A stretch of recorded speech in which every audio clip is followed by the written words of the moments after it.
skinny man died of a big disease with a little name.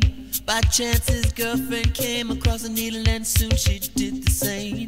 At home there were 17-year-old boys and their ideas. Bonjour à tous, bonjour à toutes sur Akasha Web Radio avec Jean-Pierre Crépin. L'intro était évidemment Prince, puisque c'est tout fraîchement qu'on a entendu la nouvelle hier soir. Donc le morceau c'est Sign of a Time, morceau dont ce serait intéressant que ce soit traduit en français, parce que si Prince était un parfait instrumentiste et producteur, au niveau Sign of a Time est intéressant au niveau du texte aussi.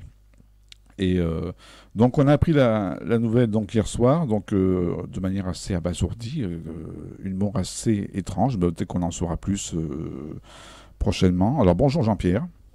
Salut Nico, salut à tous. Voilà, c'est un peu surpris toi aussi, hein?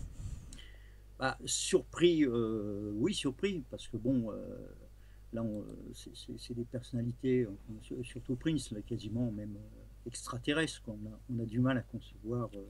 Oui, c'est un peu comme Bowie, hein, c'est que à un moment donné, voilà. Ces gens-là nous semblent tellement immortels que on a du mal même on a du mal à un moment à croire qu'ils sont tout simplement humains, quoi. Donc, oui. Prince, alors évidemment, lui c'est au-delà du surdoué, c'est le génie, quoi. C'est le génie absolu, comme tu le rappelais.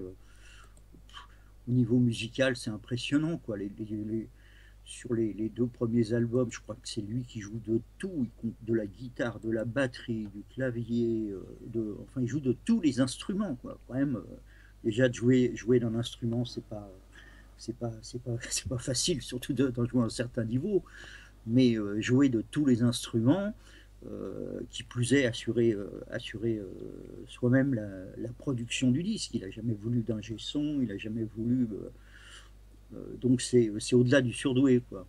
Et en plus, de toujours être là, pareil, là où on ne l'attend pas, que ce soit au niveau du son, et une vraie vision, une vision très intelligente aussi du développement de la gestion de son indépendance par rapport aux maisons de disques, le fait de ne pas être tributaire, de ne pas être aliéné par les maisons de disques, aliéné par le système. Bon, voilà, c'est... Oui, il y a, pour ceux qui connaissent un petit peu plus, il y a eu une sacrée histoire, par exemple, avec la Warner. Il a eu un peu de mal à se séparer de la Warner. Le Black Album qui est enregistré en 87, qui est finalement sorti en 94, qui est un album tout noir, il n'y a carrément rien marqué dessus, hein. Il a mis 7 ans à sortir ce disque, hein. 7 ans à sortir. D'ailleurs, il y a aussi un album, je crois que c'était un triple album, il me semble, c'était l'album Émancipation, qu'il avait sorti juste 89, je ne veux pas dire de bêtises, où justement le visuel de l'album était assez symbolique, où on voit carrément deux mains qui brise des chaînes. Ça voulait tout dire. Émancipation, qui est un superbe album. On va pas dire, il a évidemment fait il y a plus d'une trentaine d'albums, voire peut-être 40. Il y a des albums qui sont pratiquement même pas sortis en France. Il y a des albums bootleg. Sa discographie, je pense que... L'album est sorti en bootleg, d'ailleurs, avant de sortir officiellement. C'est pour ça, je pense que Warner l'a réédité entre-temps, parce qu'il circulait en bootleg, en fait, hein. Voilà, alors c'est aussi ce qui le différenciait. Après, on apprécie ou pas Michael Jackson. Michael Jackson a été ce qu'il a été, mais c'est vrai que, moi, d'un point de vue personnel, comme celui de Jean-Pierre, on va pas froisser les fans de Michael Jackson, mais c'est pas la même démarche, Prince et Michael Jackson, même s'ils ont failli. Ceci dit, il y a une petite histoire qui dit que là, il a failli y avoir un duo sur l'album Bad. C'est-à-dire que le titre Bad, je pense qu'à la base, il devait être un duo mais qui ne s'est pas fait pour un arrangement entre producteurs. Il y a eu petite magouille là-dessous qui fait que ça n'a pas pu se faire entièrement. Mais il était question qu'il y ait un duo Michael Jackson, Prince, qui ne s'est jamais fait. C'est un genre de fantasme qui ne s'est pas réalisé. C'est quand même un type extraordinaire, quoi. Quand tu vois ce type d'1m60, Roger Nelson, donc on peut pas dire, c'est un type qui est gâté physiquement au départ, très androgyne, etc., être capable, donc voilà, quoi. Et puis ça devient vraiment un géant, quoi. Autant de talent dans un individu, c'est quand même assez exceptionnel, quoi. et, et surtout des lignes mélodiques, et puis bon, et même en tant que chanteur, hein, d'ailleurs il le disait, par rapport à Michael Jackson, j'ai une voix qui monte plus haut et qui descend plus bas. Mm. Un vrai génie. Alors ce qui est à noter par rapport, moi ce que je note par rapport, le lien finalement entre Michael Jackson et Prince, c'est un lien qu'on peut situer dans la mort malheureusement, parce que bon, bah là, apparemment, il serait une semaine auparavant, il a été hospitalisé pour une overdose aux opiacés. Donc, moi, je connais bien, puisque j'étais assez bon là-dedans. Ça peut être aussi des médicaments antidouleurs, hein, le tramadol, la codéine, enfin, il y en a dans des tas de trucs. Et en fin de compte, si tu veux, bon, bon après ce type, si tu veux, donc on lui a injecté un médicament, évidemment, qui neutralise comme on le fait en pareil cas, l'effet des drogues. Et normalement, tu dois rester hospitalisé au moins 24 heures, 48 heures, si tu veux, une fois que tu as eu ce traitement. Et là, il semblerait qu'il n'y ait pas eu de... ils ont demandé, donc son entourage a demandé une chambre individuelle, et il n'y avait pas de chambre individuelle. En fait, oui. Donc, ils ont dit, bah, s'il n'y a pas de chambre individuelle, on rentre, quoi. Il a préféré rentrer. Et donc, du coup, il est mort tout seul, quoi. C'est quand même toujours un peu comme Michael Jackson, quoi. C'est des étranges destins de gens qui sont des méga stars quand même planétaires, quoi, qui meurent finalement tout seuls, quoi. Et oui, mais on pense aussi, on pense. Je ne vais pas non plus comparer avec la mort de Elvis, mais Elvis est mort d'une sacrée façon aussi, hein. Oui. Elvis, ça a été caché parce que ça. Oui, ça a été caché parce que c'était pas glorieux. Hein. Ça arrive plus souvent qu'on le croit de mourir sur les toilettes, mais bon, ça c'est vrai que bon, la mort d'Elvis, de dire qu'il était mort sur les toilettes, ça, si tu veux, ça cassait un peu l'image. Ah ben ça casse le mythe, mais bon, après, après il y a la mort aussi. On produit quand même un effort, donc on peut tout à fait avoir un arrêt du cœur, et ça arrive plus souvent qu'on ne le croit. Ensuite, la mort de Bon Scott aussi, hein. Bon Scott, hein, étouffé dans son vomi, rien que ça. Keith Moon aussi, qui était assez... Keith Moon, le batteur des Who, qui, lui... tu sais, bon, avec 3 litres de vodka, plus le reste, etc., il était tellement cinglé sur oui. consommateur de défonce, bon... Mais je crois que pour l'histoire, il est mort d'avoir abusé de pilules pour guérir contre l'alcoolisme. Donc c'est pour te dire, on est arrivé à ce niveau-là, quoi. Souvent, c'est Jim Thompson qui écrit ça dans un bouquin qui s'appelle Les alcooliques. Il dit, contrairement à ce qu'on pense, les alcooliques meurent rarement en fait des conséquences directes de l'alcool. Ils se font écraser, ils ont des accidents comme ça, il leur arrive d'autres choses, et c'est de ça dont ils meurent en général, quoi. Donc, voilà, ça dérègle d'autres trucs, et effectivement, bon, on peut mourir de trucs tout à fait cons, hein. Les accidents ménagers, c'est assez courant, quoi. Oui, ça fait voilà, penser. donc dans le cas de Prince, bon, bah, ouais, c'est sûr, voilà, là, pour moi, c'était vraiment énorme, c'était un type énorme, et on n'a pas fini de... Et surtout, ce qui m'a impressionné le plus, moi, oui, c'est sa vision, quoi, cette volonté de... ça a été un des premiers artistes à vendre sa musique en streaming vidéo, hein. Donc il a dit, il s'est complètement dématérialisé en premier. Et puis ça vieillit pas tant que ça. Tu écoutes des albums, tu écoutes l'album, ne serait-ce que même avant Purple Rain, l'album 1999 de 82 qui était de l'électro-funk, tu l'écoutes maintenant. Ça prend pas de ride, ça se réécoute sans problème. Tu réécoutes l'album Purple Rain, ça prend pas de ride, ça ne vieillit pas. Dirty Mind, même Dirty Mind, oui. En plus, si tu veux, c'est quand même à une époque où on parle sans arrêt du transgenre, etc. Lui, ça a été une icône du transgenre. Oui. La sexualité de Prince, si tu veux, c'est comme sa musique, si tu veux. C'est quelqu'un qui a toujours loué, qui a juxtaposé, enfin, si tu veux, il a joué à la fois la musique, mais aussi sur sa sexualité, l'androgynie encore plus que Bowie, quoi. Donc, là, ça a été un artiste véritablement transgenre, lui, on peut Puis dire. avec un mélange de culture, avec un côté goth, avec, tu vois, avec le style vestimentaire qu'on voit dans Purple Rain, tu vois. Oui, c'était un carrefour de culture, quoi, à lui tout seul. Oh, Hein. Un carrefour de culture à lui tout seul. Eh bien, Jean-Pierre, bon, voilà pour Prince. Hein. Donc, je pense qu'on n'a pas fini de voir les. Mais là, ça va être une autre histoire là, pour les questions d'ayant droit, parce que c'est. Mais on en parlera. Je pense qu'on fera une émission sur ça, sur le numérique et les ayants droit, parce que c'est un sacré micmac. Et je sais que Prince, déjà s'était retiré de librairies stream comme Spotify et Deezer. ouais. Ce qui fait que c'est pas évident d'écouter du Prince, même, bon... C'est comme Dylan, je sais pas si oui, tu as bah oui. remarqué. C'est comme Bob Dylan, c'est pareil, quoi. Bob Dylan, c'est hyper protégé. Tu Hmm. trouves pas les chansons de Dylan comme ça sur. Sur YouTube, on trouve, mais Non, non. bon, là, c'est entre histoire. Oui, mais tu trouves des covers ou tu trouves Oui, des tout petits trucs, mais tu trouves Dylan, c'est hyper protégé, c'est pareil, quoi. ouais. Et Prince, non, non, c'est des gens qui ont un contrôle total Hmm. sur leur production, effectivement. Alors, contrôle total, mais ceci dit, avec une générosité... On vient là-dessus, sur Prince, parce que d'une générosité telle que quand il faisait un concert, quand je sais, quand il venait sur Paris et qu'il se produisait en concert, il invitait déjà les personnes pour la répétition. C'est qu'en gros, si tu voulais voir du Prince, tu pouvais, si tu faisais partie des privilégiés, tu peux avoir des places pour les répétitions. Ça commençait à 17h. Après, donc c'était le pré-concert, quoi, en gros. Ouais. Après, tu avais le concert en lui-même, vers 21h. Après, tu avais l'after, qui se finissait des fois en boîte, au bain-douche, entre autres. Donc, celui qui avait toutes les places, enfin, qui était fanat, qui faisait partie d'un fan club, et, tu voyais, tu pouvais le suivre de 17h jusqu'à 6h du matin, quoi.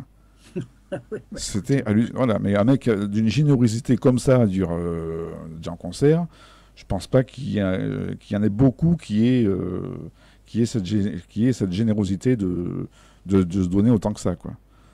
Non, non, mais il avait, bah, ça se voit, de toute façon, on le voit bien Mm. dans l'émotion qu'ont les gens. Oui, ouais. Voilà, Je pense qu'il était à la hauteur de son ego. Voilà. sa dernière tournée, Mm. t'as vu, il l'a fait juste avec un piano, en fait. Hein. Voilà, oui. Ses derniers concerts, c'était juste il Lui, le chantait piano. juste avec un piano, avec une espèce d'interaction, il Mhm. racontait des trucs aux gens entre les morceaux ou pendant les morceaux même. Hein. De l'album. Ouais. Un grand souci du public, hein, évidemment. Alors Jean-Pierre, depuis la dernière fois, il s'en est passé des choses. Donc Ah ouais, c'est passé. on va revenir un petit peu sur l'actualité. Alors les Panama Papers, comme j'appelle aussi les Panama Pampers. Ouais. Ah bah du beau linge, hein, t'as vu, Almodovar, Oui. Ah, il y a du beau linge, oui. bon bah Platini, il est dans tous les coups. Hein, Oui. à, la, à la FIFA, on veut-tu, on voilà. Bon bah c'est normal, partout il y a de l'argent. Bon, Cahuzac, bon bah Cahuzac, c'est pareil, hein, Mais est-ce que c'est c'est un surprenant ça? ministre des. Parce que tout le monde. Ça, c'est quand même hallucinant. Hein. Mais c'est pas si Ouais. surprenant que ça, parce que je pense que la France.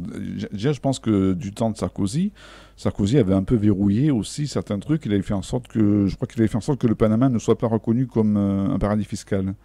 Oui, non, ça a été bah, la preuve que non, puisque bon, parlons à Frédéric Oudéa, le patron de la Société Générale, puisqu'il y a eu, il y a eu quand même eu pendant cette période, il y a eu moins d'ouverture de compte, mais il y en a quand même eu 912. Donc, si tu veux, c'était tout à fait possible d'ouvrir encore des comptes. Cameron aussi, c'est fort. Cameron, alors là, Cameron, ça, chapeau. Hein. Puis en plus, tous la constance à mentir. Hein. T'as vu, c'est comme les gamins de banlieue. Non, monsieur, c'est pas moi. Mais c'est pas toi sur la vidéo là qu'on va. Non, non, Non, monsieur, non, c'est c'est pas pas moi. moi. Et ben, eux, c'est pareil. Hein. Ils peuvent se foutre des gamins des banlieues, c'est la même. Hein. Cameron, non, non, pas du tout. Pendant une semaine, mais non, pas du tout. J'ai jamais eu de part. Mais enfin, monsieur, vous avez bien vu là les documents là. C'est votre papa là, c'est vous là qui avez ici. Ah oui, ah bah oui, effectivement. Je suis désolé. Voilà, c'est pas bien. J'ai menti. Alors, tu vois, entre Tony Blair avec le PowerPoint pour déclencher la guerre d'Irak, là Cameron qui signe en bas, puis une semaine après, bon bah voilà, si tu veux, aujourd'hui, homme politique, moi quand tu vois homme politique, tu vois marqué en gros sur sa tête menteur professionnel, quoi. Alors le vrai scandale pour moi, c'est quand même les banques, quoi. C'est quand même la Société Générale. Bon, Kerviel, il doit bien se marrer, évidemment, parce que là, il y a, c'est ça le vrai scandale. c'est tout cet exil fiscal, mais qui est quand même orchestré par les banques, quoi. Bon, l'UBS, etc. Et c'est toujours les mêmes, hein. Tu les refinances, et c'est pour ça qu'on n'arrive pas à sortir du merdier dans lequel on est, que la situation est auto-bloquée. On s'est dit, voilà, le pari qui a fait le pouvoir, à peu près dans tous les pays après la crise de 2008, on s'est dit, bon, bah voilà, on va prendre ceux qui ont cassé le tuyau, parce que ceux qui ont cassé le tuyau, en l'occurrence les banques, ils sauront le réparer. Mais pas du tout. Ils l'ont réparé et ils ont fait exactement la même chose. Voilà. Donc, nous, on en a marre de crever pour les banques qui sont à nouveau pleines de liquidités, mais ça passe pas leur coffre-fort. Et on est en train de crever pour nos banquiers. Voilà. Donc Panama Papers, bah oui, c'est un scandale de plus, mais bon, de toute façon, tant qu'il n'y aura pas comme c'est impossible de faire une régulation mondiale, si tu déportes ça du Panama, tu sais, tu prends l'Irlande qui est pas loin de chez nous. L'Irlande, c'est pareil, c'est un paradis fiscal pour les entreprises. Donc, tant qu'il n'y aura pas une fiscalité commune, ce qui est impossible à faire, puisqu'il y a ce fameux concept, si tu veux, de l'attractivité du territoire. Parce qu'on est, en fait, tous les pays, on est tous en concurrence avec notre voisin, qui est un allié, mais en même temps, c'est un concurrent. Ça, déjà, c'est super dur à comprendre. C'est un ami, mais c'est un concurrent. Bon, bah, l'Irlande, ce qu'ils ont trouvé pour faire vivre leur économie, c'est l'attractivité fiscale. Donc, très peu d'impôts sur les sociétés, très peu de machin, et donc on s'implante en Irlande. Voilà. Ça fait partie des avantages concurrentiels. Et ben, le Panama, si tu veux, le Panama, c'est quoi la situation du Panama? Il y a Ortega, ils ont leur ancien président qui est en tôle, un gouvernement un peu de flibuste. Bon, ben voilà, ils vivent comme ça. C'est un paradis, ils vivent parce que c'est un paradis fiscal. Le jour où c'est plus un paradis fiscal, comment ils font? Voilà, mon Nico, moi ce que je pense de tout ça. Alors après, c'est vrai que la démarche, on peut se poser des questions sur la déontologie, mais bon, la déontologie, ça fait pas bon ménage avec l'argent. Non, c'est deux choses différentes. Ça fait longtemps qu'on sait, quoi. Il y a Panama Papers, c'est un scandale de plus, quoi. Oui, mais d'ailleurs, je pense qu'il y en aura d'autres.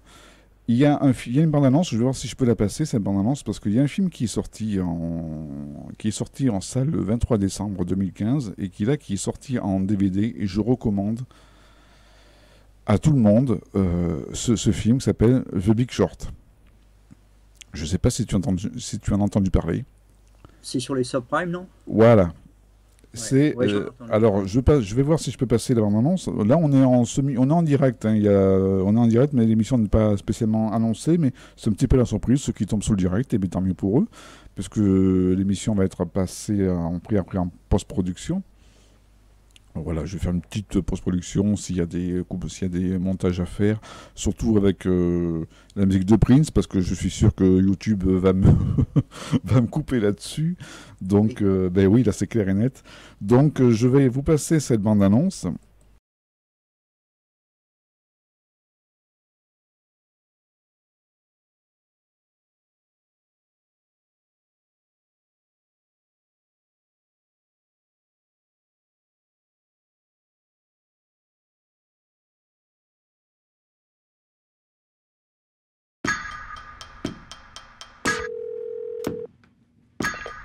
Michael, tu vas bien? Je mets le doigt sur du lourd. L'ensemble du marché immobilier repose sur des prêts irrécouvrables. Ils vont dans le mur. Le marché de l'immobilier est en béton. C'est une bombe à retardement. Mike Burry qui se coupe les cheveux au sécateur et qui marche pieds nus serait mieux informé qu'Alan Greenspan? Docteur Mike Burry, je confirme, oui. Ça me met hors de moi. Et c'est là que ce type arrive dans mon bureau et balance... Il y a comme une grosse arnaque dans l'air. Les banques font couler le champagne à flot. Seule une poignée d'outsiders a flairé le coup. L'économie mondiale pourrait s'effondrer. Les banques ont été voraces. Et là, on va leur faire mal. Tu veux miser contre les banques? Ils penseront qu'on a fumé ou fait un AVC. Ça me plaît. Je suis sûr que les banques mondiales ont d'autres motivations que la cupidité. Vous avez tort.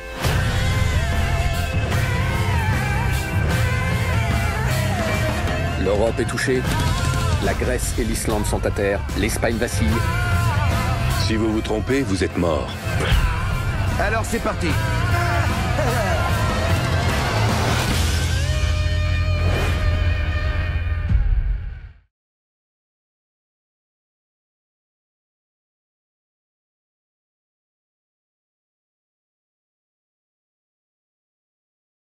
La bande-annonce de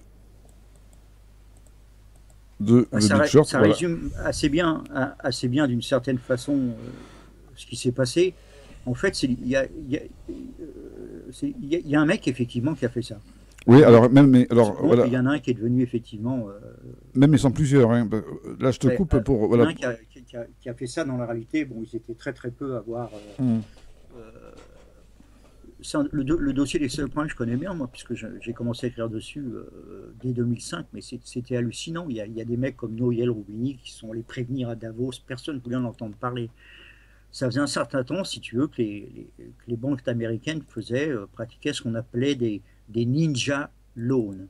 Bon, loan, ça veut dire prêt, et ninja, c'était l'abréviation pour dire no income, donc pas de revenus, no job, no asset, c'est-à-dire qu'ils démarchaient les gens pour leur dire vous n'avez pas de revenus, pas de travail, pas de capital, c'est pas grave, on vous passe quand même de l'argent pour que vous achetiez une maison.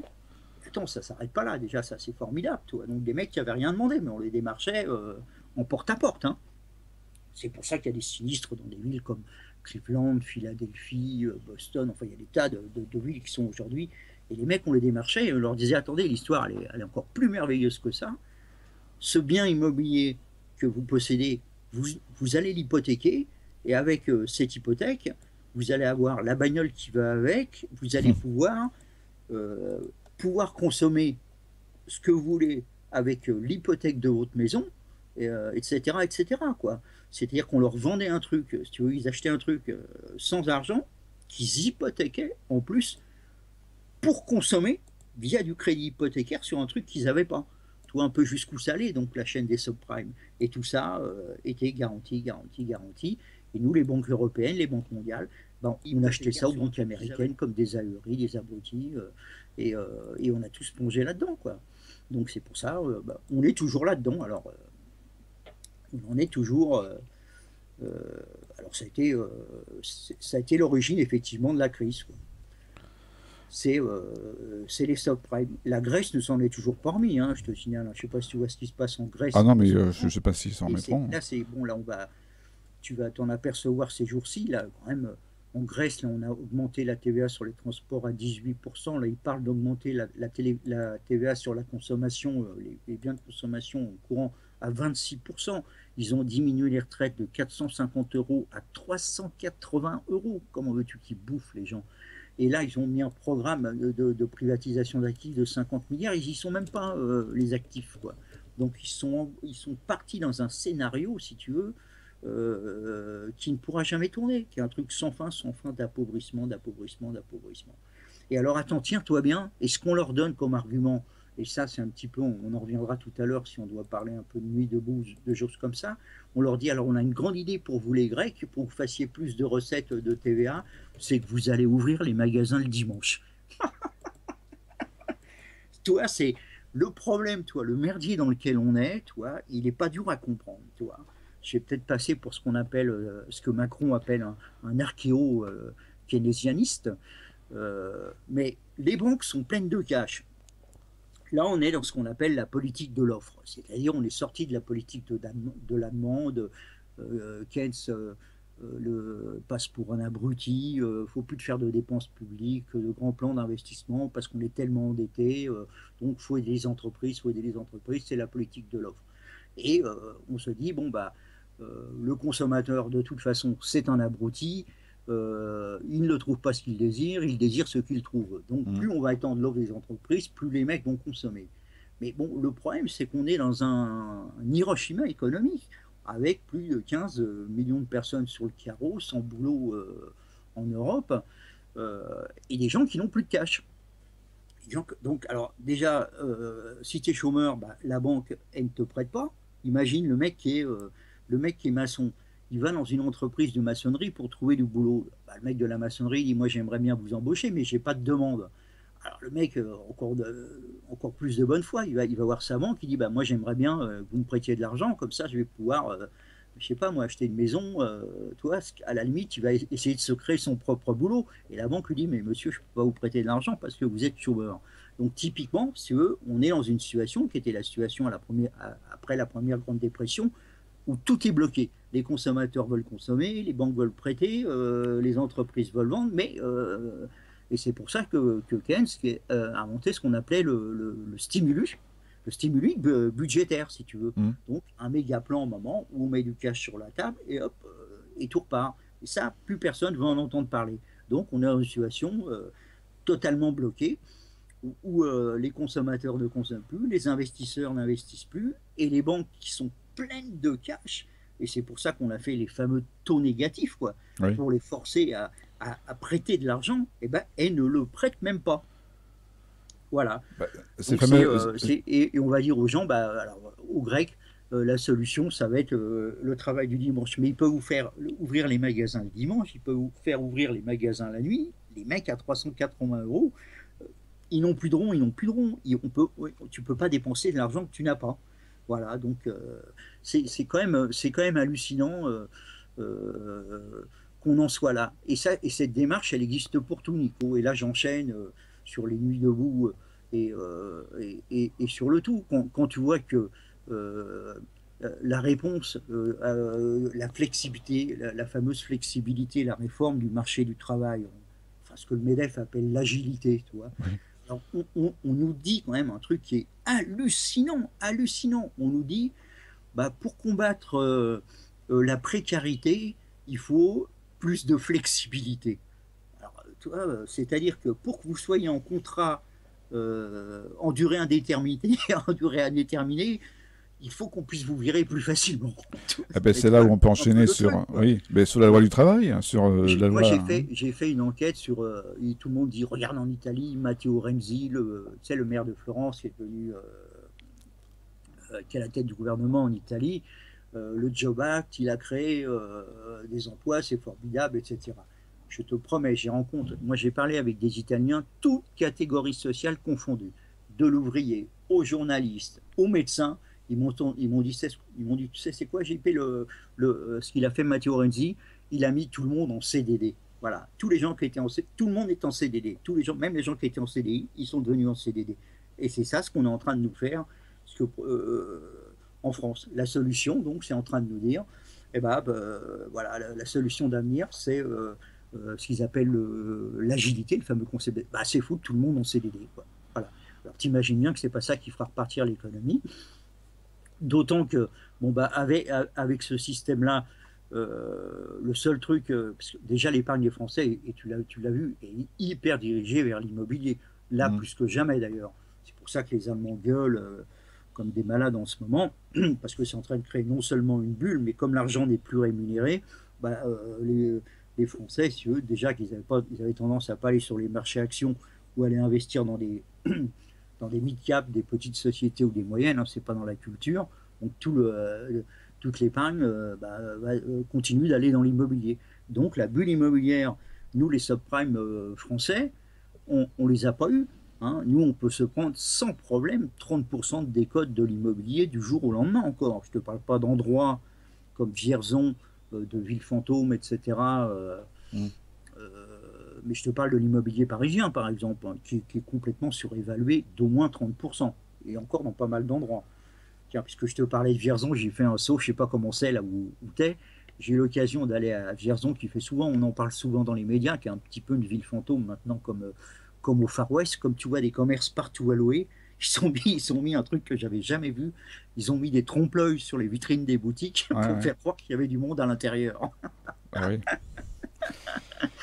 Alors voilà, les collectivités locales, bon, bah, elles n'ont plus de ronds, donc bientôt, il n'y aura plus de quoi faire les routes, enfin, etc. C'est ça ce qui est en train de se passer en France. Hein. Et ils n'ont plus de sous pour le RSA, je crois qu'ils commencent à gueuler. Le RSA, il y a 47 départements qui ils vont être obligés de le renationaliser. Il y a déjà 47 départements qui ne peuvent plus le financer, dont la Seine-Saint-Denis, évidemment, mais bon, ça va être renationalisé, c'est évident. Enfin, Alors... il y a d'énormes évolutions là en ce moment, parce que là, ils se rendent bien compte que la situation est... bon, la jeunesse est hyper précarisée.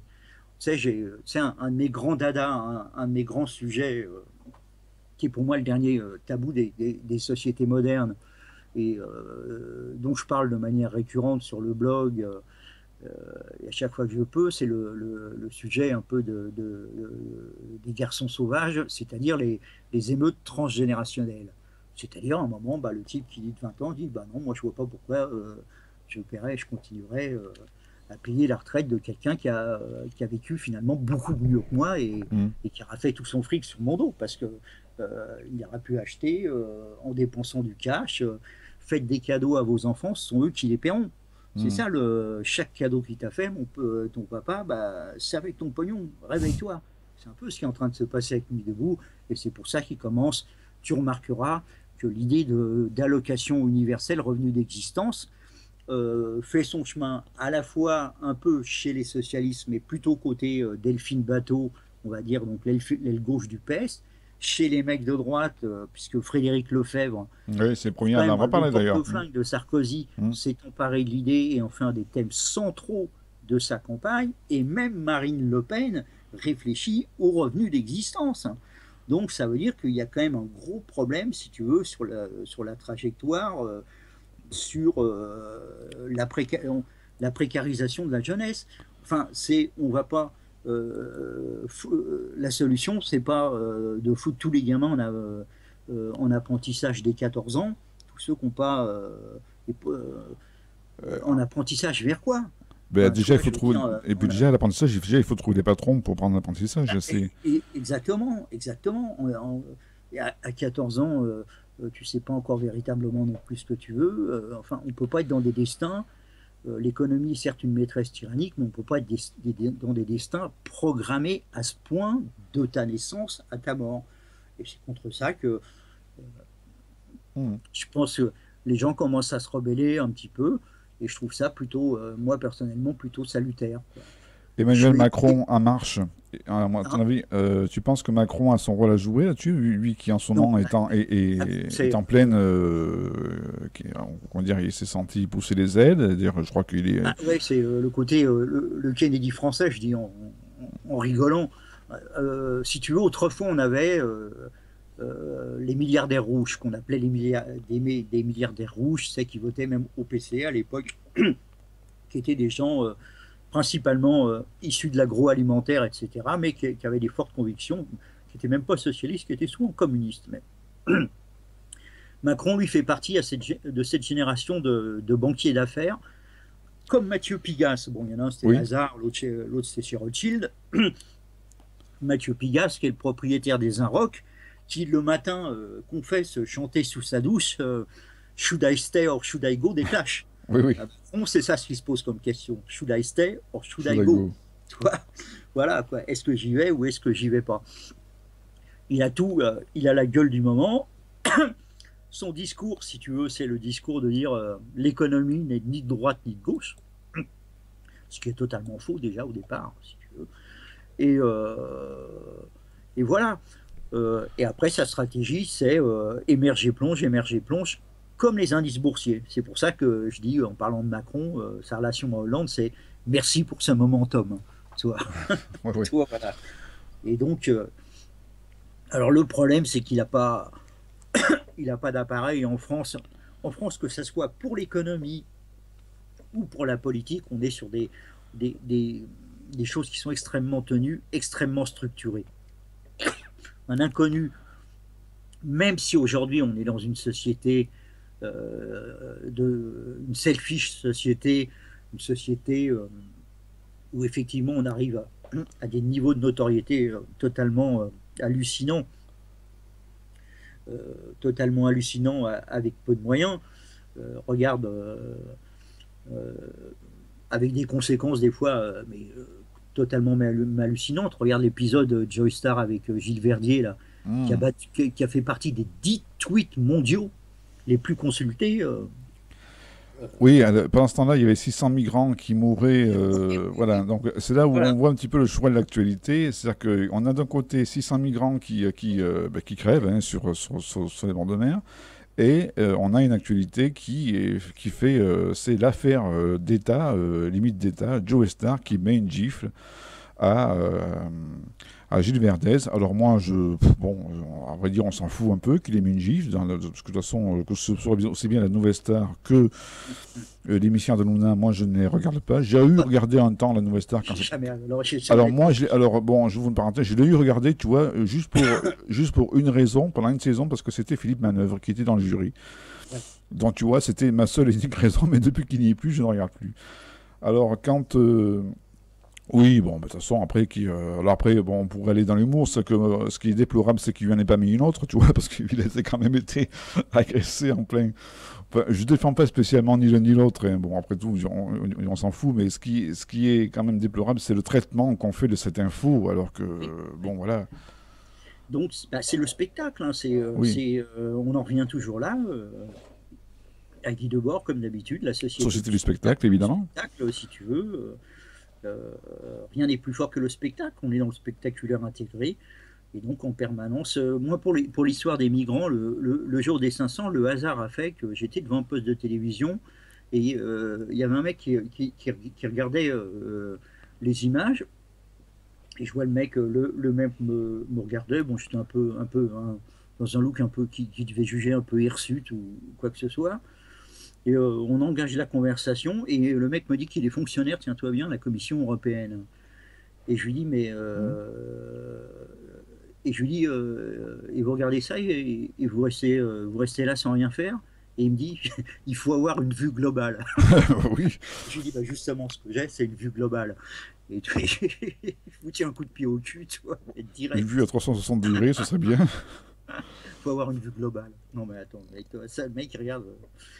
500 mecs, bah oui, ce sont des éléments de langage, ça. En ce moment, c'est tout élément de langage.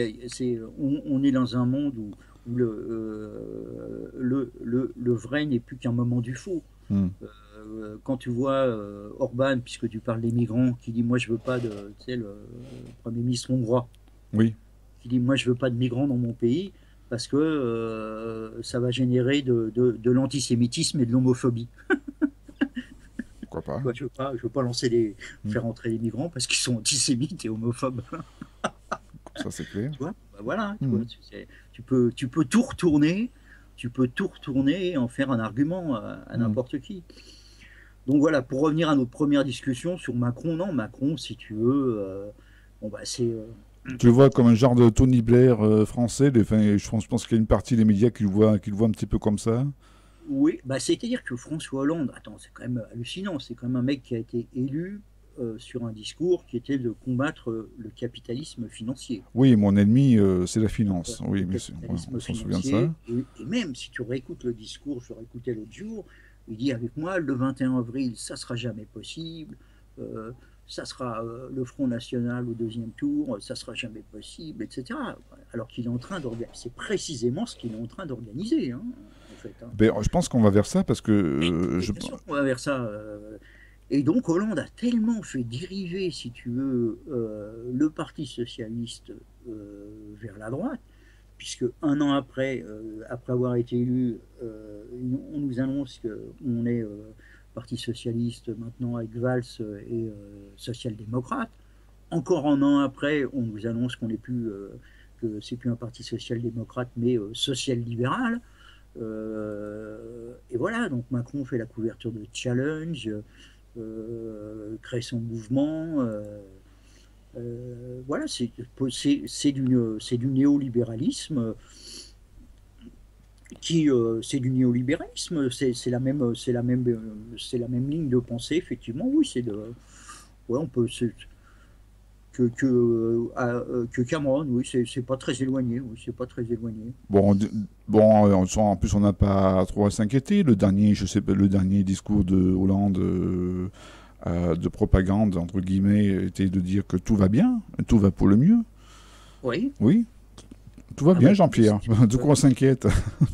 Non, Son discours, si tu veux, ça va être 3,4 millions de Français, c'est-à-dire qu'en gros, les Français les Français, quand je dis les Français, j'aime pas trop cette appellation-là, parce que moi déjà, je n'ai pas regardé, que ce soit, je n'ai pas devant la télé, et donc je pense que c'est un téléfilm sur la Une qui a battu le record d'audience, donc c'est pour te dire, bon, le désastre audimat qui caractérise un petit peu maintenant l'image de Hollande, c'est que tout le monde n'en a plus rien à foutre de toute façon, parce que soit les 3/4 des personnes disaient bon, de toute façon vont faire comme moi, c'est-à-dire que je ne vais pas me taper Hollande pendant 1h30, vu que dans 1 heure ou dans 2 heures ou le lendemain, j'aurai un condensé de ce qu'il a dit en l'espace de 20 secondes. Et en 20 secondes, voilà, on a eu le condensé, c'est-à-dire tout va bien. Exactement. Lui, si tu veux, maintenant, le discours, c'est que Coluche disait toujours la situation est grave, mais c'est encore rien comparé à ce que ça aurait été si ça avait été pire. Oui. Donc, le storytelling, pour employer un mot à la mode, qu'on va nous vendre là dans l'année qui vient, c'est ce qu'on a fait comme boulot pendant le quinquennat est extraordinaire, parce que tous les autres pays ont connu des régressions sociales sans précédent. Nous, grâce à une gestion hyper efficace, extraordinaire, des priorités, en mettant l'humain au cœur du truc, on a réussi à ne pas avoir ces régressions sociales. Alors, à la limite, on va dire, bon, alors vous vous en êtes pas aperçu parce que vous étiez trop occupé à chercher du travail. Oui, voilà, en gros, c'est ça. Nous, on sait, mais vous êtes occupés, donc allez bosser. Voilà, on va continuer à nous parler, si tu veux, comme si on était des demeurés, toi. Oui, oui, oui. Donc, moi, je pense qu'il faut leur répondre comme des demeurés, toi. Maintenant, de dire, non, on est idiots, si on ne comprend pas, là, vous pouvez nous expliquer en quoi c'est meilleur. Moi, je constate que, non seulement... Alors, ce qui est encore plus irritant, Nico, ce que j'écoutais encore un mec, le vice-président de la commission finance, donc, qui est un mec du PS qui bosse aux côtés de Valérie Rabault. D'ailleurs, tu vois, qui est la présidente de la commission des finances, qui porte bien son nom, Valérie Rabault, là, pour le coup. Oui, oui. Il expliquait, bon, pareil, quoi, non, les Français ne se rendent pas compte, les Français ne s'aperçoivent pas, il faut qu'on leur explique un peu tout le travail qu'on a fait, parce que bon, nous, on est des abrutis, donc on s'est aperçu de rien, et il donne comme il dit, mais les startups, ça n'aurait pas été possible avec une autre gestion. Mais il faut arrêter, toi, la bulle verte, les startups, faut arrêter de faire croire que c'est l'avenir du pays. Le numérique détruit beaucoup plus d'emplois déjà qu'il n'en crée, et la France, c'est encore 50% d'ouvriers, 25% d'ouvriers, 25% d'employés. Si tu veux, y a plein de gens qui ne travailleront jamais dans les startups. La Silicon Valley, c'est 3% des emplois aux États-Unis. Le reste, c'est Walmart, qui est le carrefour américain, beaucoup plus le numéro 1 mondial de la grande distrib. C'est McDonald's, c'est des trucs comme ça. C'est pas la Silicon Valley. Donc les startups nous faire croire. Quant à la transition énergétique, la fameuse bulle verte, il faudrait des fonds énormes. La transition, il faudrait des fonds énormes de Bruxelles. C'est pas les 150 millions du plan Juncker qui vont permettre ça. Il faudrait un véritable plan keynésien, justement, déverser des milliards pour que ça crée véritablement des emplois. Et les startups, de faire croire que c'est ça qui va relancer l'économie, non, pas du tout. Non. Ça, c'est encore... Donc, ils ne savent plus quoi dire, donc ils racontent n'importe quoi. Donc, c'est ça, le storytelling, c'est ça. On est devenu dans... voilà, c'est comme à la télévision. Voilà, Brigitte Fontaine, c'est comme à la télé. Je vais repasser un autre extrait. Alors là, il y en a pour 3 minutes. Mais je pense que c'est un autre extrait du film qu'on peut trouver sur YouTube, mais là je vais le passer en direct, du film The Big Short, et je pense que ça... Alors le film en lui-même, parce que je voulais revenir dessus, c'est donc, je ne sais plus par qui c'est réalisé.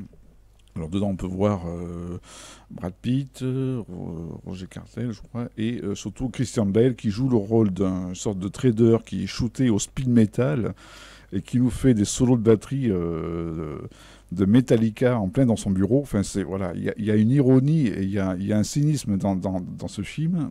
Et surtout que le film n'est pas évident parce qu'il y a tout un langage sur Prime, CDO, tout ça. Oui. Alors, il y a tout un langage. Ça, si tu veux, c'était les fameux contrats d'assurance Oui.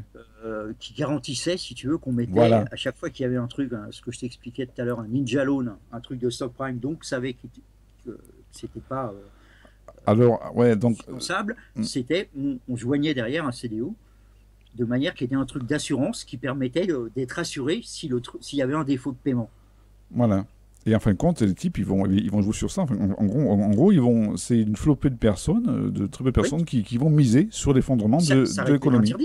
Ça, c'est une nana très brillante. C'est Jovanovic a écrit d'ailleurs un bouquin sur cette nana qui a été Bleedmasters. Ouais, Bleedmasters, oui. Exactement, exactement. Et voilà, c'est que du pipota, en veux-tu, en voilà. Alors, par exemple, dans le film, on peut voir qu'il y a un acteur qui tente d'expliquer face caméra ce que c'est qu'une subprime. Et il dit, à un moment donné, bon, je sens que ça va être un peu trop compliqué, c'est-à-dire qu'il s'adresse en gros aux téléspectateurs, quoi, aux gens qui sont dans la salle de cinéma, quoi. Donc le mieux pour vous expliquer, c'est que ce soit une nana dans un bain moussant avec une bouteille, avec un verre de champagne qui vous l'explique. Et là, tu vois une nana dans un bain moussant, toute nue, qui t'explique ce que c'est qu'un subprime, voilà. Alors, attends, juste une chose, Nico, je vais te donner une information que peu de gens ont dit, peu de gens relevé, mais pour te montrer un peu la cruauté et finalement le sans-pitié du monde dans lequel on est. En final, ce qu'ont plaidé les banques, toi, elles ont dit « Ah non, mais on leur a dit, mais attendez, les mecs, vous avez quand même, vous avez démarché des gens, des populations dont vous saviez très bien qu'elles ne pouvaient pas rembourser. » Alors elle dit « Oui, mais vous comprenez, nous, on a fait qu'appliquer les lois anti-discrimination du père Bush, enfin pas George, mais son père, toi, qui disait que les banques devaient équitablement prêter de l'argent aux Noirs, aux Hispanos et aux Blancs. » C'était ça leur argument. Ah ouais. Donc on a voulu faire ça, tu vois, les Angériens, quoi. Ah ouais, Ils ont dit, ah bah oui, non, bah nous c'était de bonne foi, on a voulu aider les pauvres, les Noirs, les Cubains, etc. Voilà, on a fait ça dans un bon esprit, c'était ça leur argument, quoi. Les restos du cœur, oui. Voilà, les restos du cœur. Je vais passer l'extrait, là, tu vois, peut-être que ça va te parler.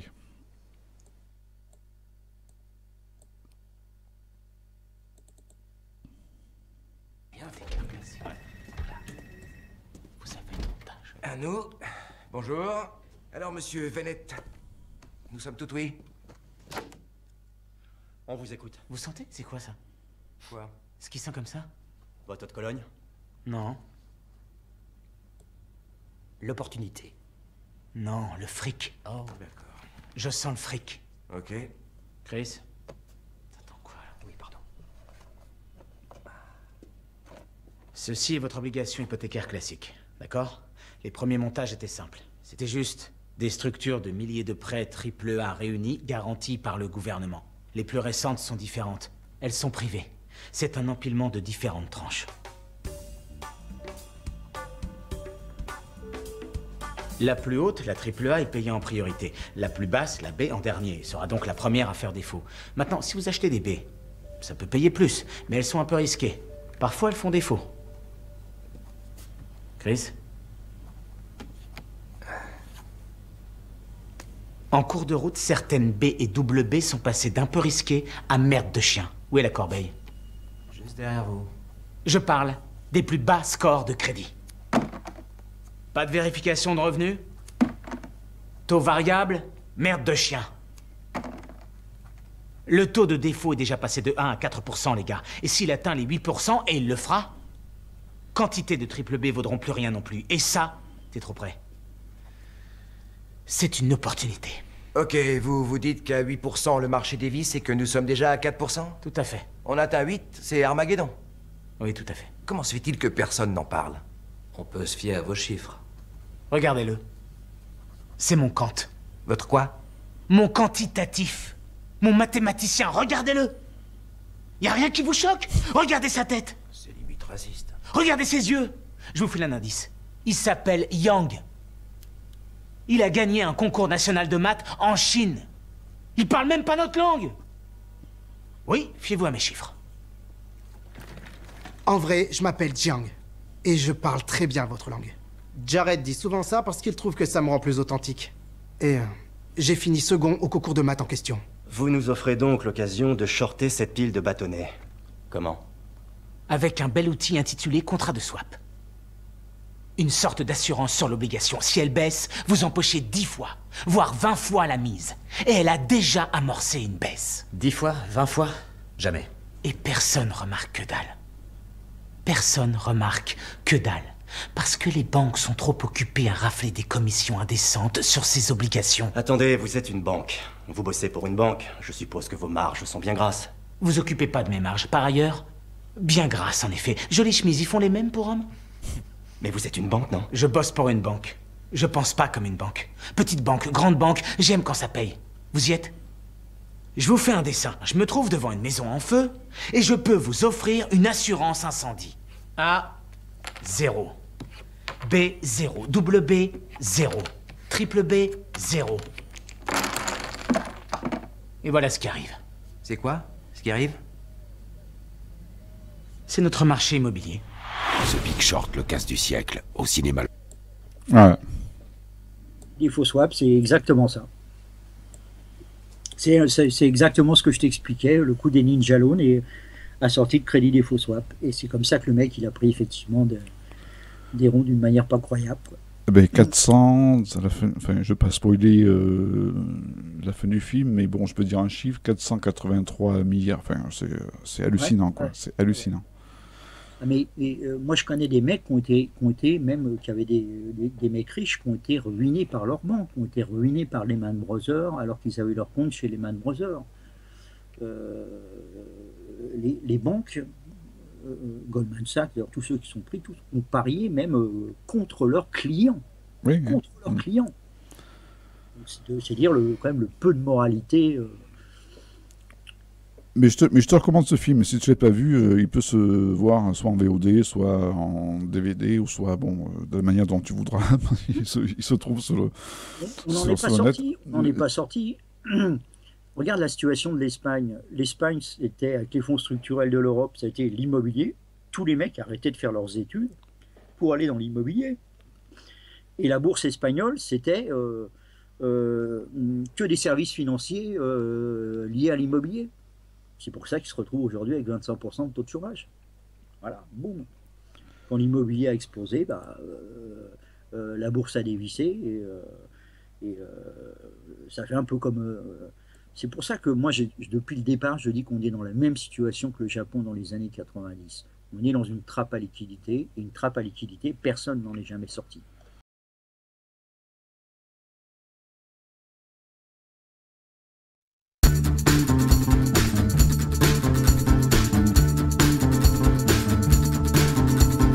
C'est quoi ton nom?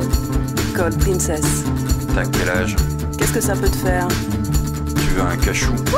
Non merci, je ne suis pas très drogue.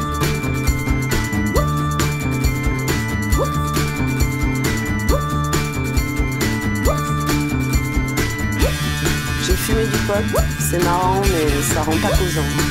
C'est comme l'op, tu sais? Non, je sais pas. J'ai tâté du kiff aussi. Bof, il y a toujours ces hippies, je pleure pas. Ils sont là à traîner, ils sentent vraiment mauvais. Moi je vis dans un monde vert et mauve toute la journée. Quand j'ouvre les yeux, c'est...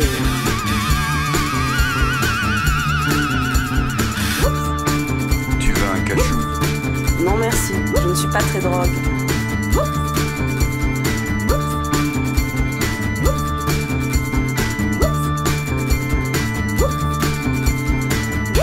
Avec mon chien Otis, je le sors le matin, on vole tous les deux jusqu'à la plage, c'est super beau. Je reste assise sur le sable 1 heure ou 2 avec tous mes copains, ceux dans ma tête et ceux de la plage. De temps en temps, on branche un tourne-disque et là sur la plage, on danse. On danse le jerk, tu sais, le jerk dans la lumière, jusqu'au petit matin et les couleurs explosent. Un cachou? Non merci, je ne suis pas très drogue.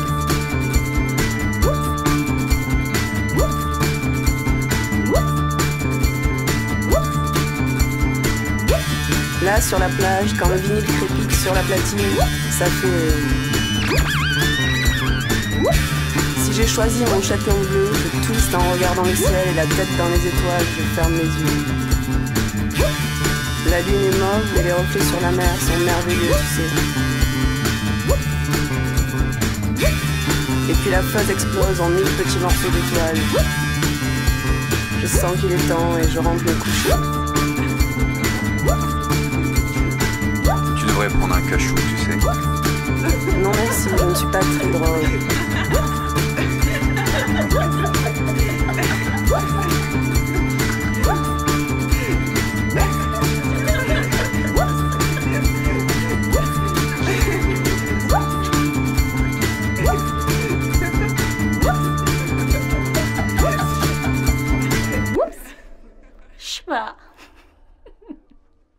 Revenons en France.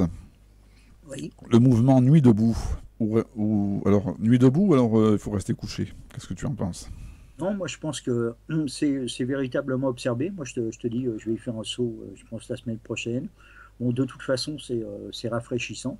Dans tous les cas, refresh, comme disent les Américains. Et puis, bon, ça permet, je trouve, à des personnalités qu'on n'a pas l'habitude de voir spécialement dans les médias, avec des discours quand même extrêmement structurés. Là, je pense à Frédéric Lordon, par exemple. On peut, donc je t'invite à voir d'ailleurs les vidéos sur son blog qui est hébergé par le Monde Diplo. C'est un blog qui s'appelle La Pompe à Finance. Ouais. Un type très brillant avec une base marxiste, hein, mais comme c'est pas une insulte. Hein. Moi aussi j'ai une base marxiste. Hein. Je pense que le travail n'est pas forcément une libération. Je pense que le travail peut être une aliénation, hein, absolue. Trépalium, oui. La base du mot est... Et en tout cas, qu'il faut percevoir souvent ça comme un instrument de domination, effectivement, du capital. Et on le voit bien avec ce qu'on... Donc, Nuit debout, ça permet, je pense, c'est l'éveil d'une pensée, un peu comme il y a eu avec Occupy Wall Street, comme il y a eu avec les Indignés. Bon, les Indignés, ça a quand même généré Podemos, malgré tout, en Espagne. Espérons maintenant que le mouvement a l'air très structuré. Moi, tous les gens qui y sont allés m'ont dit c'est très structuré, il y a des commissions ceci, il y a des commissions cela. Alors on entend, oui, alors on voit, voilà, donc parce que on voit un peu de tout sur Net. On voit aussi bon, des gens qui essayent de discréditer. Alors moi, pour le moment, je ne sais pas trop de quoi en penser, parce que je ne sais pas renseigner un petit peu sur tout. Je n'ai pas vu un petit peu tous les tenants et aboutissants. J'ai vu des contradictions. J'ai lu aussi des personnes qui discréditaient un petit peu ce mouvement, qui disaient que c'était orchestré, que derrière, il y avait une sorte de manipulation. Oui, de l'extrême gauche. Non, mais ça, oui. Ça, si tu veux, moi, ça, je n'y crois pas. Qu'il y ait des militants... des jeunesses communistes ou de l'extrême gauche qui aillent là-bas, c'est possible. Il y a même, je crois, des gens des indigènes de la République qui sont allés. Donc ça c'est tout à fait possible. Mais au global, non, si tu veux. D'accord. Je pense que c'est vraiment une réunion spontanée. Mais maintenant, si tu veux, on est dans un système où les gens qui sont au pouvoir n'envisagent pas de solution hors d'eux-mêmes, quels qu'ils soient, et quels que soient les partis. Donc une solution citoyenne, si tu veux, une solution qui émerge du bas, si tu veux, pour eux, c'est pas envisageable. Donc Finkielkraut, qu'est-ce qu'il allait foutre là-bas? Ah oui, mais justement, j'allais y venir. Je rappelais que Finkielkraut, on est bien loin de l'époque où il préparait Normal Sup au lycée Henri IV, et où il se prenait pour Paul McCartney, si tu veux. Bon, voilà, c'est devenu un institutionnel. Qu'est-ce qu'il allait foutre là-bas? Non, je crois qu'il faut regarder. Moi, je pense que c'est un mouvement, en tout cas, typiquement, c'est pas un mouvement. Déjà, c'est pas un mouvement violent. Déjà, il devrait être content de ça. Déjà, il devrait quand même. Parce que c'est-à-dire que je soupçonne aussi un petit peu. Bon, moi je suis pas sur Paris, donc je peux pas trop me rendre compte, mais bon, on voit un petit peu les médias qui, je vois qu'ils essaient de focaliser sur les violences qu'il peut y avoir. Bon, évidemment que ça génère des casseurs, évidemment que dans tout ce qui est manifestation, que ce soit toutes sortes de manifestations, il y a toujours des abrutis qui vont en profiter pour faire les casseurs.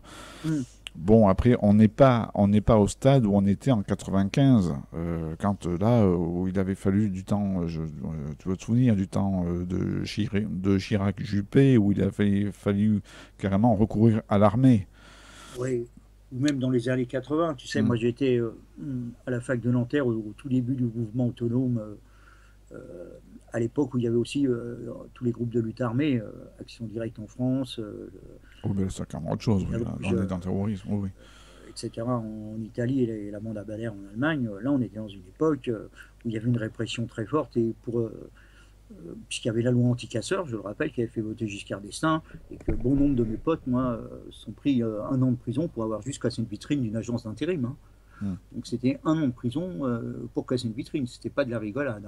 Donc là, que les mecs taguent ou cassent des vitrines de la Société Générale, après l'histoire des Panama Papers, moi ça me choque pas plus que ça, si tu veux.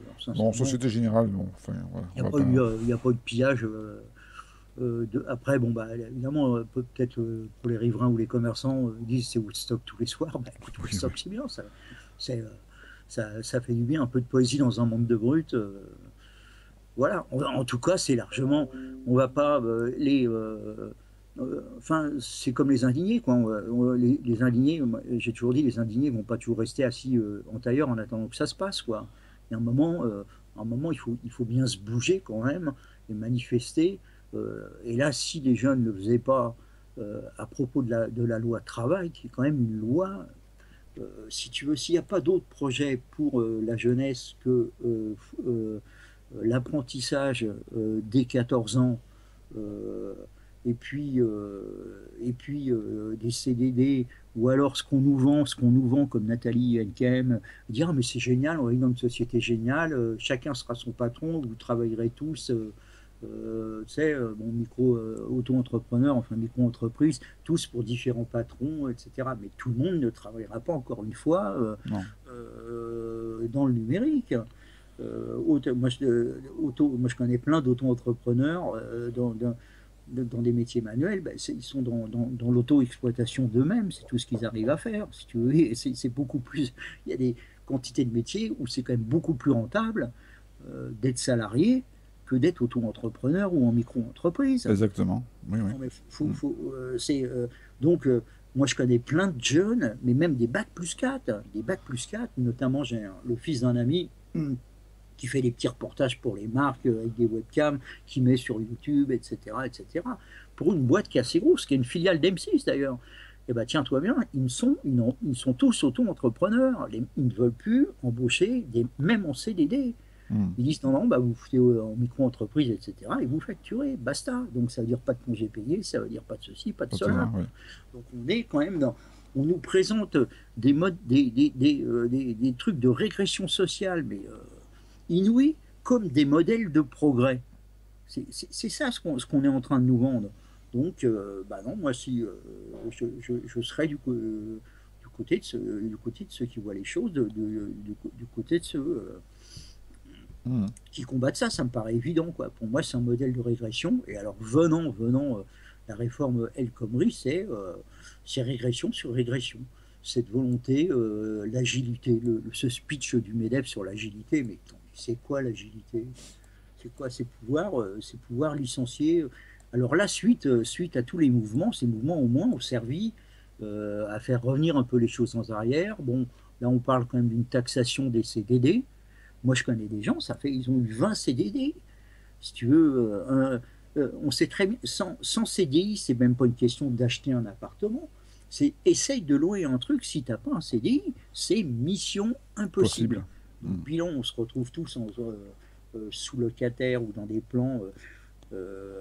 Voilà, on est tous dans l'économie parallèle, plus ou moins, parce que bon, tu peux pas louer un truc officiellement, ou alors les logements sociaux, toi, à Paris ou en région parisienne, c'est 7 ans d'attente. 7 ans, la vache. Un peu le truc, quoi. Donc, on peut plus se loger sur le marché privé. Donc, les jeunes, ils peuvent pas se loger. Donc, ils sont chez leurs parents, mais tu parles d'une vie, quoi. Tu parles d'une vie, non, ça c'est...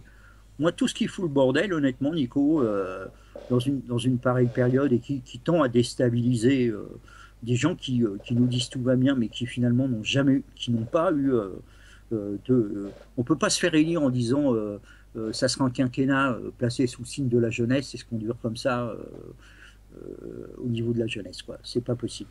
C'est pas possible. Futures élections, justement, on en parlait tout à l'heure, on voit un maximum alors maintenant, donc c'est appel aux candidatures, tout le monde veut se présenter, et je pense qu'on va, on en parlait un petit peu tout à l'heure, le dernier cas de figure, justement, je suis du 21 avril 2002, où il y avait eu 17 candidats, nombre record de candidats, et nombre record de candidats, et pourtant, Le Pen au premier tour. Et là, je pense qu'on va dans la même direction. Une flopée de candidats, ou de pseudo-candidats, dont certains dont on n'a plus trop envie de voir leur tête, parce que quand on voit ce qu'ils ont fait au gouvernement, ça ne sert pas à grand-chose, on se demande pourquoi ils veulent se présenter. Et je pense qu'on va dans le même cas de figure, c'est qu'on est sur un maximum de candidats qui vont court-circuiter un petit peu tout le système de vote, et ce qui fait qu'à la fin, est-ce qu'il va y avoir une démocratie? Je ne pense pas, parce que si on se retrouve avec Le Pen au premier tour, il n'y a pas de démocratie. Non, parce qu'on sait que le gagnant sera obligatoirement celui qui sera en face. Exactement, c'est-à-dire qu'on va élire un président par dépit. Par dépit, comme d'habitude. On va voter contre, donc ce qui veut dire que ça ne va pas créer un élan populaire, un élan qui seul permettrait au pays véritablement de sortir de la crise. Donc ça va être on va voter contre. Moi je reste dans ma ligne, puisque le vote blanc n'est pas comptabilisé à l'élection présidentielle. Je n'irai pas voter, je continue de penser que ça sera un acte insurrectionnel. Je ne vois pas l'intérêt d'aller voter contre, voter contre quelqu'un. Dont on sait que de toute façon c'est fait d'avance, quoi. Il y a premier tour, deuxième tour. Voilà, celui qui sera au deuxième tour face à Marine Le Pen sera automatiquement gagnant, bien sûr. Voilà. Et ce qui est hallucinant, c'est que imagine quand même qu'on est quand même dans une situation où on risque de se si Hollande se présente et Sarkozy, imagine dans l'absolu, donc ces deux personnes dont 70-80% des Français ne veulent plus, un des deux risque d'être élu. Hollande, je sais pas trop, mais Sarkozy, moi je pense vraiment pas. Je pense que dans son camp, ils vont faire en sorte de le court-circuiter, parce que c'est plus possible. Même dans son camp, il est discrédité. Il tient tellement l'appareil. Il est très populaire au niveau des militants. Juppé, il est très populaire parce qu'il rassemble plus au centre. Si tu veux, toi-même.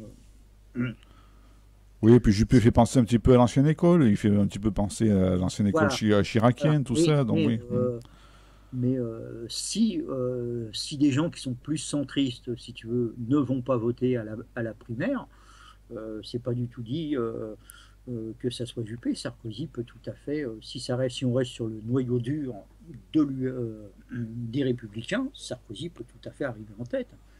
Alors le seul truc qui peut jouer contre lui, c'est que les gens se disent, avec Juppé, on est sûr de gagner face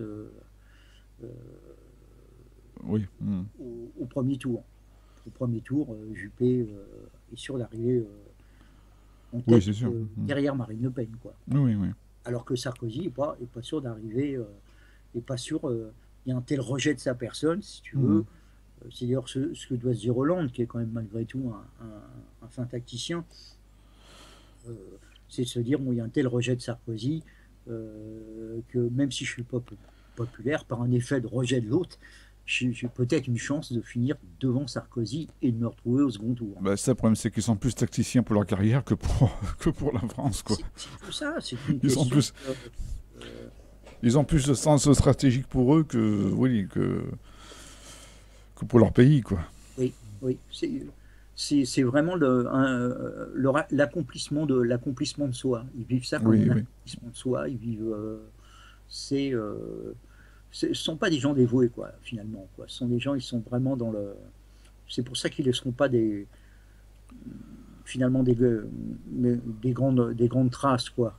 On a eu De Gaulle, on a eu Mitterrand, qui était. On se souvient de De Gaulle, on se souvient de Mitterrand, mais si tu regardes après, c'est quand même un peu. Bon, on a même quand même si une petite nostalgie vis-à-vis de Chirac, parce que bon, on savait que c'était un type quand même malgré tout près du peuple, quoi. Il y avait encore une proximité avec le peuple, mais après c'est fini. Hein. Après c'est fini, quoi. C'est le. Je sais que Mitterrand avait dit une fois en fin de, avait dit en fin de vie, enfin c'était en 94, enfin c'était juste avant, même après je crois que c'est un an avant qu'il termine son quinquennat dans les conditions les plus rudes qui soient. Il avait dit un truc du genre, après moi le déluge, tout ce qu'il y aura après moi ce sera pas les présidents mais les comptables. Oui, c'est ça, oui. Bah, ça prouve que c'était un homme de vision, parce que moi, si tu veux, ce que j'admets pas, si tu veux, un président, c'est quelqu'un qui doit avoir une vision. C'est pas quelqu'un, ce qu'on essaie de nous vendre là, comme Hollande, etc., quelqu'un qui vient pour administrer un pays, gérer des comptes uniquement. Et qui va faire que des effets d'annonce. Là, c'est pas. Moi, je peux pas voter pour quelqu'un qui me dit, vous regardez bien, j'ai respecté les déficits de Bruxelles. Je suis rentré dans les clous, etc. Mon bilan est bon parce que voilà, ma comptabilité est propre.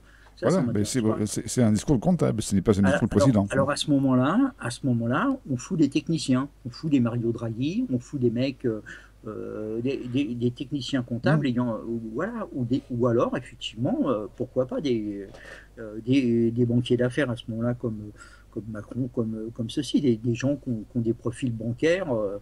Des techniciens de la finance, quoi, qui eux au moins savent saisir les opportunités, etc. Mais en tout cas, il n'y a plus besoin, d'hommes politiques. Si c'est juste on est juste dans une logique comptable avec changer les grilles sur un tableau Excel. Ça ne sert à rien. Ça sert à rien. C'est plus de la politique pour moi. Tiens, d'ailleurs, je vais citer une de tes phrases. Les économistes sont des gens qui passent leur temps à expliquer après ce qui s'est passé avant, contrairement aux nécrolomistes qui expliquent avant ce qui va se passer après. Exactement, tu vois, moi c'est exactement ça. La secte, comme les appelait Louis XIV, il appelait ça, les économistes, il appelait ça la secte. C'est tout le temps ça. Et d'ailleurs, c'en est plein sur les plateaux télé où on invite toujours les mêmes, si tu veux. François Langlais, entre autres, oui. Ouais. C'est pitoyable. Et ils t'expliquent tous, mais à chaque fois, il n'y en a pas un. On parlait tout à l'heure des subprimes, mais moi, lis ce que j'écrivais à l'époque sur mon blog, même Lagarde, elle n'a pas vu, ni Christine Lagarde, elle n'a pas vu venir le coup des subprimes. Il faut ça, quand elle arrive à Bercy, Christine Lagarde, la patronne du FMI, son discours, elle dit aux Français, j'espère que les 10 prochaines années seront les 10 travailleuses, enrichissez-vous. Et là arrive l'impact des subprimes en France. Elle n'a même pas vu venir ça. C'est pour te dire que ces gens-là sont dans une bulle, prisonniers dans l'historique, et comme ils ne font que se fréquenter entre eux, Goldman Sachs, JP Morgan, Stanley Morgan, etc., ils ne se rendent plus compte de rien. C'est pour ça que j'en disqualifie pour tout exercice du pouvoir, à mon avis. C'est pour ça que j'en reviens encore à ce film à voir absolument, The Big Short, où justement quand ils vont voir des économistes de banque et tout ça, enfin le gars qui va initier un petit peu ce que le film appelle le casse du siècle, bon voilà, quand il leur dit la faille qu'il va y avoir dans la bulle immobilière, et tout le monde lui répond mais en se foutant de sa gueule. J'ai dit non mais là vous rigolez tout ça, bon voilà. Tout le monde se fout de sa gueule. Et lui, bon, mais ok, on va attendre. Bon, à un moment donné, le type, il attend, au bout de 2 ans, il voit que ça ne s'effondre pas. Bon, il commence à perdre un peu patience, mais à un moment donné, bon, ben voilà, quand ça s'est effondré, ben, ça a banqué direct. Et c'est... D'ailleurs, je crois que le film est basé sur des personnages réels. Sur les personnages réels. Le type a été celui qui a initié, qui a vu les choses s'effondrer 2-3 ans à l'avance et qui a calculé le truc. Il a même été entendu, je pense, par le FBI, mais bon, qu'est-ce qu'il fasse le FBI? Il ne faut pas grand-chose. Il a été entendu juste comme ça, quoi. Le type, il a touché son chèque et puis au revoir, quoi. Bah ouais. Non, mais ça se voyait, tout ça se voyait, il n'y avait pas besoin d'être... D'autres gens l'ont vu, hein. Je te dis, Nouriel Roubini a fait sa réputation autour de ça. Il s'est même déplacé en personne à Davos à l'époque pour dire attention, voilà ce qui va arriver. Et personne l'a cru. Personne l'a cru. Ouais. Personne, non, parce que les gens ne veulent pas voir. Non, c'est pas possible, etc. Les catastrophes, ça c'est. C'est le syndrome de Cassandre, ça. Hein. Oui. Jorion explique ça aussi, qui est un sociologue belge, Paul Jorion, il explique ça aussi, la relation de l'être humain par rapport aux catastrophes. Tant que le truc ne s'est pas passé, on n'y croit pas. On n'y croit pas, mais c'était largement prévisible, si tu veux. Toi, tout est prévisible. C'est comme je te disais, le 11 septembre aussi, on le voyait dans les cours de bourse. Tu vois, les compagnies d'assurance, les compagnies aériennes, c'est le moment où Ben Laden a liquidé ses positions. Tu vois. Oui, il fait des choses. Bon, on va pas remuer. Il y a des ventes massives de contrats d'assurance, des mecs. Qu'est-ce qui se passe sur le marché? Il y a un mec qui est en train de liquider des positions de contrats d'assurance de compagnies aériennes. Qu'est-ce qui se passe? Jean-Pierre, de l'actu en ce moment? Hein? Tu as de l'actu en ce moment, de l'actualité? De l'actualité? Oui. Il y a ton livre, qui est toujours là, Crise et Mutation. Il y a. J'ai écrit un article qui devrait sortir au mois de juin dans un magazine qui s'appelle Gonzai. Qui est plus une version, on va dire, moderne, un peu de l'actuel, du journal actuel d'autrefois. Je ne sais pas si tu connais ce magazine. Un magazine très intéressant, vraiment un magazine de contre-culture. Donc, qui est sur un sujet qui me tient à cœur aussi, dont on a déjà parlé, c'est le transhumanisme. Et donc, je suis en train aussi d'écrire un bouquin, et donc c'est pour ça que j'évoquais tout à l'heure, avant que l'émission commence, le nom de Pascal Bussy, qui est l'auteur d'un livre sur le mystère des hommes-machines, où il parle de Kraftwerk, un petit peu ce que peut être la musique du futur. Donc, je suis assez pris, assez pris par l'écriture, si tu veux, qui est un peu ma thérapie dans cette période. Voilà, parallèlement, j'écris aussi un roman noir que je compte présenter d'ici la fin de l'année à la série noire Aurélien Masson, qui est un grand fan des Ramones. Donc, ça pas fera un point commun. Forcément. Hein. Voilà, ça c'est mon actualité, avec Akasha évidemment. Oui, on fera, mais bon, ça fait longtemps qu'on se met ça sous le coude. Alors déjà, on a une émission à faire avec Olivier Burette. L'excellent, le spécialiste de la poudrière des Balkans. Alors là, oui, on va essayer de voir ça. Ça va devenir l'homme à la mode, parce que là, les Balkans, il y a une nouvelle actualité dans les Balkans, et tu as certainement suivi. Là, il est régulièrement interviewé maintenant comme le spécialiste des Balkans sur les chaînes de télé. Tant mieux. Tant mieux. Donc on verra ça pour juste un petit peu avant les vacances, vers mai-juin. Quoique mai c'est le mois prochain quand même, mais ça s'approche vite. Plutôt au mois de juin. On verra ça ensemble. Ah oui. Sinon, une émission sur... en Australie là, je crois, non? Je crois qu'il va partir. Ouais. Il voyage beaucoup. Ouais.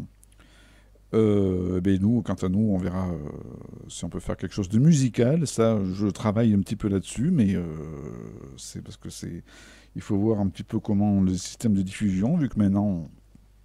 Oui. Alors, on est un petit peu maintenant, c'est-à-dire qu'en web radio, je peux, mais si je passer de la musique sur YouTube, c'est moins guère évident, sinon on se fait clasher.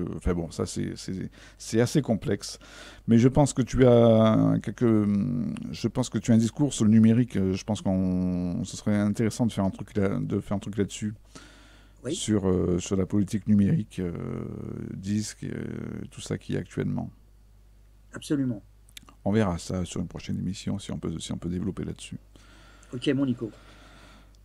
L'émission se termine. À bientôt, Jean-Pierre. À bientôt, Nico. Et merci pour ceux qui nous ont suivis. L'émission sera podcastée ultérieurement avec un petit pré-montage.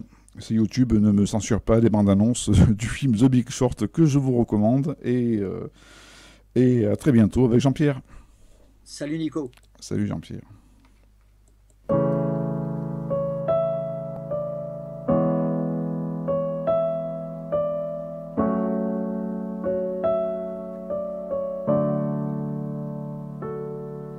I've done enough.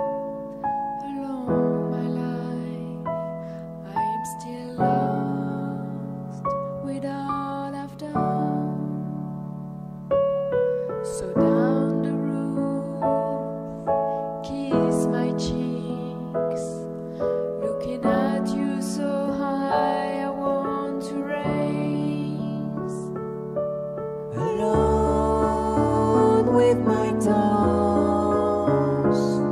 I struggle in my bed, alone with my thoughts. I struggle in my head.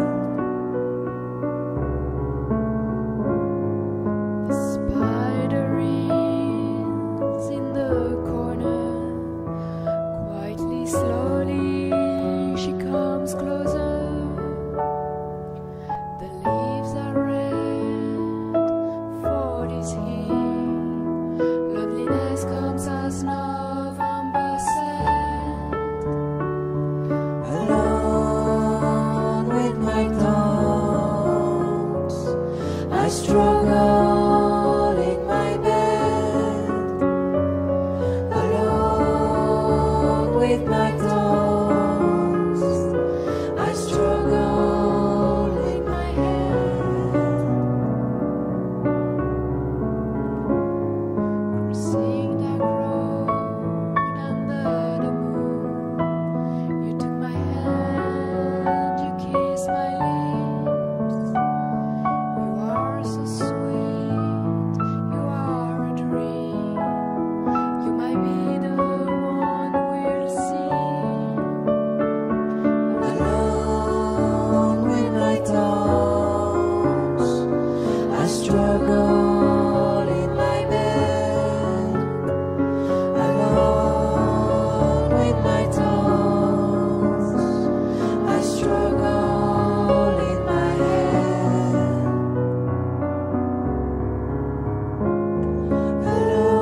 Alone with my thoughts, I struggle in my bed. Alone with my thoughts, I struggle.